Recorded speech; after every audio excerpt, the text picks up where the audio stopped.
Breaking news, রীতিমতো চাঞ্চল্যকর খবর। কাসেম সিদ্দিকী, পীরজাদা কাসেম সিদ্দিকী, তিনি সোশ্যাল মিডিয়ায় ভাইরাল হওয়ার জন্য আব্বাস সিদ্দিকী ভাইজানকে নিয়ে খারাপ মন্তব্য করলেন। কিসের জন্য খারাপ মন্তব্য করলেন? ভাইরাল হওয়ার জন্য। যিনি জুনায়েদ সিদ্দিকীর ওপরে হামলা হওয়ায়, নওশাদ সিদ্দিকী জেলে যাওয়ায় কোনো কথা বললেন না, সেই কাসেম সিদ্দিকী ভাইরাল হওয়ার জন্য সোশ্যাল মিডিয়াতে এসছে, যে বলছে যে আব্বাস জায়গা গরম করছে, আব্বাস 26-এ বিধানসভাটাকে গরম করছে যাতে নওশাদ সিদ্দিকী ভোটটা পায়। কাসেম সিদ্দিকী রীতিমতো এরকম কথা বলছে কিসের জন্য?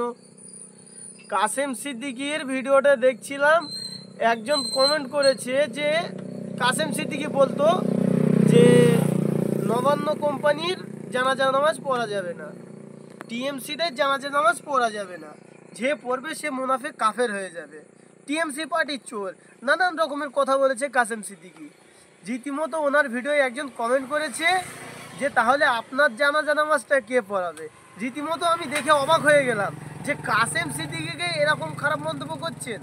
আর যিনি কাসেম সিদ্দিকী, আমি ওনাকে উদ্দেশ্য করে বলছি, উনি তো গিরগিটির থেকেও ফাস্ট রংটা চেঞ্জ করছেন, গিরগিটির থেকে উনি বেশি রংটা চেঞ্জ করছেন। রীতিমতো আমি দেখে অবাক হয়ে গেছি। উনি একজন পীরজাদা হয়ে ওনার ভিডিওয় লোকে কমেন্ট করছে ইনি ভণ্ড পীর।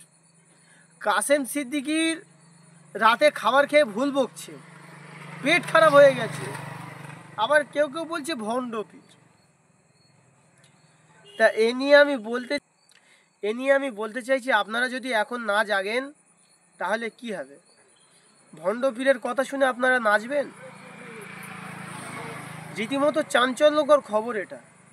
আর নবান্ন কোম্পানিকে উনি এক সময় বলতেন চোর চোর চোর, আর রীতিমতো দেখা যাচ্ছে নবান্ন কোম্পানির পায়ে হাত দিয়ে প্রণাম করছে, ওনার ভাষায় যেতে হবে, প্রণাম করছে। আর কাসেম সিদ্দিকীর জানাজা নামাজ তো পড়া যাবে না, ওনাকে কি পেট্রোল তেল দিয়ে ধরিয়ে দেওয়া হবে, না ওনাকে শিয়াল কুকুরের জন্য রাস্তায় ফেলে দেওয়া হবে, না গঙ্গায় বিসর্জন দেওয়া হবে? এটা আমি সাধারণ মানুষের কাছে কোশ্চেনটা করলাম, আপনারা কমেন্টে উত্তর দেবেন। এই বলে বক্তব্য শেষ করলাম।